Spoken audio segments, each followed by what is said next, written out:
बार प्रेम से बोलेंगे ओम नमो भगवते वासुदेवाय।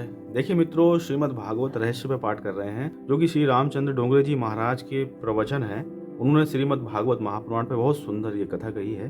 तो दूसरे स्कंद पे है, पहला स्कंद हमने कर लिया था। अगर वो वीडियो आपने नहीं देखा है तो आप देख सकते हो उसको भी। और आज हम करेंगे दूसरा स्कंद, जिसमें 10 अध्याय हैं। तो चलते हैं दूसरे स्कंद पे और पहले अध्याय पे। यहाँ पे है, देखिए, दूसरा स्कंद और पहला अध्याय। सबसे पहले भगवान का नाम सुमरन करते हैं, ओम नमो भगवते वासुदेवाय। द्वितीय स्कंद सत्य, ये परमात्मा का नाम है। सभी ने ईश्वर के दर्शन करे, वही सदगुरु है। अधिकारी शिष्य को सदगुरु अवश्य मिलता है। पहला अध्याय इसमें है पंच शुद्धियां, यानी मात्र, पित्त, द्रव्य, अन्न और आत्मशुद्धि। तो ये 5 शुद्धियां हैं। प्रथम स्कंद में अधिकार लीला का वर्णन किया गया था। परीक्षित अधिकारी थे, अतः उनको सुखदेव जी मुनि जैसे सदगुरु मिले। परीक्षित में 5 प्रकार की शुद्धियां हैं। कौन कौन सी हैं? देखिए, मात्र शुद्धि, पितृ शुद्धि, द्रव्य शुद्धि, अन्न शुद्धि और आत्मशुद्धि। ये शुद्धियां बहुत ही आवश्यक है। फिर देखिए, सद शिष्य को ही गुरु कृपा मिलती है और ईश्वर दर्शन होते हैं। सदगुरु तत्व और ईश्वर तत्व एक है। ईश्वर जिस तरह व्यापक है उसी तरह गुरु भी व्यापक है। जिसका कहीं भी अभाव ना हो वही व्यापक है। परमात्मा सनातन सदगुरु भी व्यापक है। व्यापक को खोजने की नहीं बल्कि पहचानने की आवश्यकता होती है। परमात्मा की भांति गुरु भी व्यापक हैं, किंतु वह अधिकारी को ही मिलते हैं, यानी कि जो इस लायक होगा कि गुरु की शिक्षाओं को ग्रहण कर सके उसी को ही गुरु मिलते हैं। और परीक्षित जी को सुखदेव जी महाराज जैसे गुरु मिल गए और सुखदेव जी के लिए भी परीक्षित जैसे शिष्य मिले, जो इतने भक्ति भाव से 7 दिन तक कथा सुनेंगे श्रीमद् भागवत महापुराण की। फिर देखिए, दूसरा अध्याय है द्वितीय स्कंद का। परीक्षित की स्पर्श दीक्षा होती है। फिर सुखदेव जी जैसे गुरु मिले तो 7 दिवस तो क्या, 7 मिनट में ही मुक्ति दिला सकते हैं, किंतु शिष्य परीक्षित जैसा अधिकारी होना चाहिए। गुरु और शिष्य दोनों अधिकारी होने चाहिए। मंत्र दीक्षा अधम है, स्पर्श दीक्षा उत्तम है। ब्रह्म भाव में तल्लीन होकर सुखदेव जी ने परीक्षित के सिर पर वरद हस्त रखा कि तुरंत उनको ब्रह्म का दर्शन हुआ, साक्षात्कार हो गया। प्रथम स्कंद में अधिकारी की कथा बताई गई है। भागवत का श्रोता कैसा होना चाहिए यह बताया गया है, और भागवत का वक्ता कैसा होना चाहिए यह भी बताया गया है। आगे कथा आएगी कि ध्रुव को मार्ग में नारद जी मिले और प्रचेताओं को शिव जी मिले। तो यहाँ पे देखिए, गुरु और शिष्य के बीच में संवाद कैसा होना चाहिए। गुरु भी पूर्ण रूप से भागवत होने चाहिए और शिष्य भी शिक्षा ग्रहण करके अधिकारी होने चाहिए। फिर देखिए, परीक्षित अब प्रश्न कर रहे हैं। ये परीक्षित का प्रश्न है कि मृत्यु समीप हो तो क्या करें। राजा परीक्षित ने सुखदेव जी महाराज से प्रश्न पूछा है कि महाराज, जिसकी मृत्यु समीप हो उसका क्या कर्तव्य है, उसे क्या करना चाहिए और क्या नहीं करना चाहिए, मनुष्य मात्र का कर्तव्य क्या है। सुखदेव जी ने कहा कि राजन, तूने अच्छा प्रश्न किया है। सुन, अंतकाल में वात, पित्र और कफ से त्रिदोष होता है। मृत्यु की वेदना भयंकर होती है। जन्म मरण के दुखों का विचार करेंगे तो पाप नहीं होगा। सो मृत्यु से डरते रहो, उसको स्मरण रखो। सोचो कि मैंने मृत्यु के स्वागत की तैयारी की है या नहीं। ऐसा चिंतन करने से वैराग्य आता है। तो परीक्षित जी सुखदेव जी महाराज से प्रश्न कर रहे हैं कि मृत्यु समीप हो तो क्या, क्योंकि परीक्षित की मृत्यु 7 दिन बाद निश्चित है, उनको सांप डसेगा। तो इसीलिए उन्होंने ये प्रश्न इस प्रकार से किया है, जिसमें आगे बहुत सुंदर सुखदेव जी महाराज बताते हैं कि भजन के लिए अनुकूल समय की प्रतीक्षा ना करो कि आज समय नहीं है तो कल भजन करेंगे। ऐसा नहीं है। जब भी कुछ क्षण भी अगर आपको समय मिले तो भजन जरूर करो। देखिए, भजन के लिए अनुकूल समय की प्रतीक्षा ना करो। प्रत्येक क्षण भजन के लिए अनुकूल है। कोई तकलीफ ना रहने पर मैं भजन करूंगा, ऐसा मानना अज्ञान है। यानी कि अब मुसीबत में ही भगवान याद आएंगे। जब आप अच्छे से रह रहे हैं, जब सभी सुख सुविधाएं आपके पास हैं, तब आप भगवान का सुमिरन नहीं करेंगे। अज्ञान नहीं तो और क्या है, बताइए। फिर यहाँ पे इस तरह से इस अध्याय में जन्म मृत्यु के विषय में सुखदेव जी महाराज समझाते हैं परीक्षित जी के लिए। फिर उसके बाद चौथे अध्याय में ध्यान विधि और भगवान के विराट स्वरूप का उल्लेख होता है। देखिए, सुखदेव जी ने इसलिए आरंभ में विराट पुरुष का ध्यान करने की बात कही है।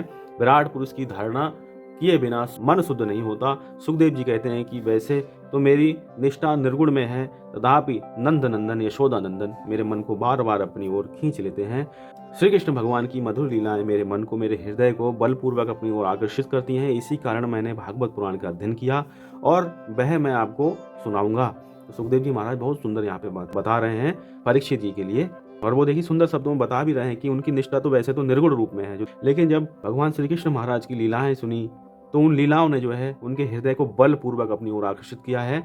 और वही भागवत महापुराण का तभी उन्होंने अध्ययन किया है और वही अब सुनाने जा रहे हैं वो परीक्षित के लिए।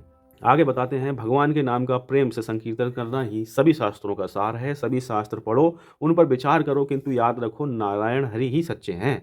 मैंने सब शास्त्र देख डाले, कई बार विचार किया, फिर भी सार तो एक ही निकला कि उन सभी के ध्येय केवल नारायण हरि ही हैं। तो यहाँ पे बहुत बड़ी बात बता रहे हैं सुखदेव जी महाराज। उन्होंने सभी शास्त्रों का अध्ययन किया, लेकिन सार यही निकला कि नारायण हरि ही केवल हैं। तो इस प्रकार से ध्यान विधि और भगवान के विराट स्वरूप का यहाँ पे वर्णन आपको मिलेगा। फिर देखिए भगवान के स्थूल और सूक्ष्म रूपों की धारणा तथा मुक्तियों का वर्णन है। परमात्मा के ध्यान से जीव ईश्वर में मिल जाता है, ध्यान करने वाला ध्येय में मिल जाता है। ध्याता, ध्यान और ध्येय तीनों एक होते हैं। यही मुक्ति है, यही अद्वैत है। दृष्टि, दृष्टा और दर्शन एक होने चाहिए। साधन, साधक और साध्य एक बनने चाहिए। ध्याता, ध्यान और ध्येय तथा दर्शन, दृष्टा और दृश्य एक बने तो समझो कि ध्यान में और दर्शन में एक तानता उत्पन्न हो गई है। एक तानता होने से वह अन्य सब कुछ भूल जाता है और इसे ईश्वर के सिवा कुछ उसे दिखाई नहीं देता है। तो बहुत गहराई से यहाँ पे बात बताई गई है। फिर देखिए भगवत भक्ति के प्राधान्य का निरूपण है। यही भागवती मुक्ति का रहस्य है। वैष्णव आचार्य प्रथम द्वैत का नाश करते हैं और अद्वैत प्राप्त करते हैं, फिर काल्पनिक द्वैत बनाए रखते हैं, जिसके कारण कन्हैया की गोपी भाव से पूजा की जा सके। ज्ञानी जन ज्ञान स्वयं अद्वैत सिद्ध करते हैं। यह अद्वैत मुक्ति है, कैवल्य मुक्ति है। भक्त भक्ति से अद्वैत सिद्ध करते हैं, यह भागवती मुक्ति है। इस प्रकार दो भक्तियों का वर्णन हुआ है। 17 तत्वों का सूक्ष्म शरीर है। स्थूल और सूक्ष्म शरीर का नाश होने पर मुक्ति प्राप्त होती है। सुंदर तरह से यहाँ पे देखिए भगवत भक्ति के प्राधान्य का निरूपण देखने में आता है। और आगे अगर आप एक दो पैराग्राफ और पढ़ो इस अध्याय में देखिए प्रेम में पक्षपात हो ही जाता है। सुखदेव जी राधा कृष्ण को 2 बार नमस्कार करते हैं, क्योंकि राधा जी सुखदेव जी की गुरु हैं। राधा जी ने सुखदेव जी का ब्रह्म संबंध करवा दिया। इस श्लोक के राधसा शब्द का अर्थ कुछ महात्मा राधिका जी भी करते हैं। सुखदेव जी पूर्व जन्म में तोता थे। वे रात दिन हरे भरे निकुंज में राधा का नाम सतत रटते रहते थे। सुखदेव जी श्री राधा जी के शिष्य हैं। यही कारण है कि भागवत में राधा जी का नाम का उल्लेख नहीं है। गुरु का प्रकट रूप से नाम लेना शास्त्र निषिद्ध है। भागवत के टीकाकार श्रीधर स्वामी इन 5 वस्तुओं को नित्य मानते हैं। भगवान का स्वरूप, भगवान की लीला, भगवान का धाम, भगवान के काम और परिकर।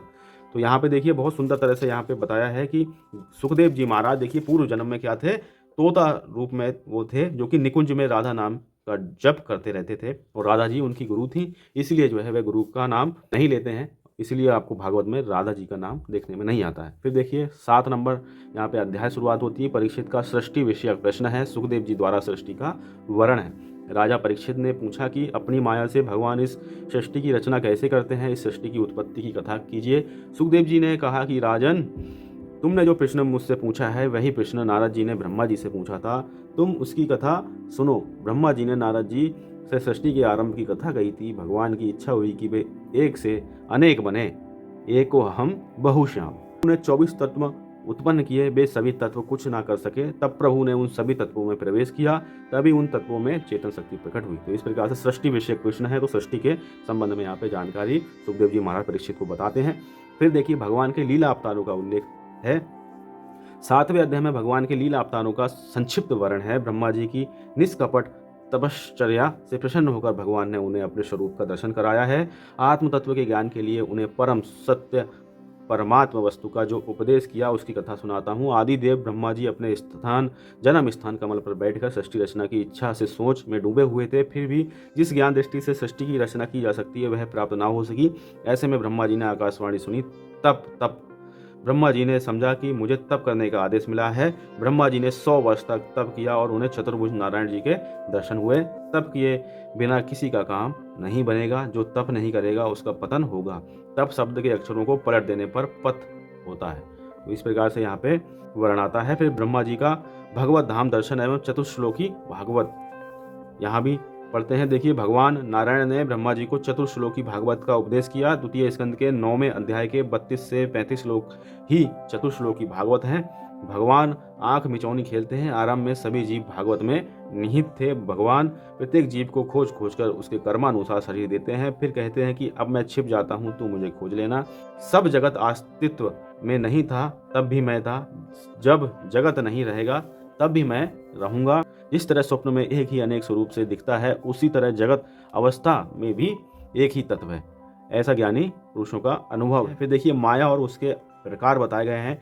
सभी का मूल उपादान कारण प्रभु में भासमान संसार सत्य नहीं है, किंतु माया के कारण आभासित होता है। माया की दो शक्तियां हैं, देखिए पहले ही है आवरण शक्ति और दूसरी है विक्षेप शक्ति। आवरण शक्ति क्या है? माया की आवरण शक्ति परमात्मा को छिपाए रहती है, और विक्षेप शक्ति क्या है? माया की विक्षेप शक्ति ईश्वर के अधिष्ठान में ही जगत का भास कराती है। तो इस प्रकार से संसार जो दिखता है वह है नहीं, और जो है वह दिखता नहीं। यहाँ पे पढ़ते हैं, माया के बारे में सोचते रहने की अपेक्षा माया को दूर करने के लिए परमात्मा की शरण लेना अच्छा है। माया का दर्शन करने की सुदामा की इच्छा होने पर उन्होंने श्री कृष्ण महाराज से कहा कि आपकी माया का मैं दर्शन करना चाहता हूँ, वह कैसी होगी। और सुदामा जी खाली यहाँ पे माया का टेस्ट चखना चाह रहे हैं, और श्री कृष्ण महाराज से उन्होंने पूछ ही लिया कि आपकी माया कैसी है, मैं दर्शन करना चाहता हूँ। अब श्री कृष्ण महाराज देखिए लीलाधरधारी है हमारे। श्री कृष्ण महाराज कहने लगे कि समय आने पर उसका दर्शन तुम्हें कराऊंगा, चलो पहले हम गोमती में स्नान कर लें।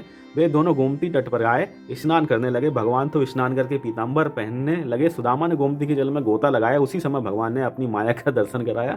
सुदामा को लगा कि गोमती में बाढ़ आ गई, वे उसमें बह जा रहे हैं। उन्होंने एक घाट का आसरा लिया। घूमते फिरते वे एक गाँव के पास आए। वहाँ एक हथनी ने उनके गले में फूलमाला पहनाई। लोगों ने सुदामा से कहा कि हमारे देश के राजा की मृत्यु हो गई है, इस गांव का नियम है राजा की मृत्यु के पश्चात हथनी पहले जिसको माला पहनाएगी वही राजा हो, इसलिए आप हमारे देश के राजा हो।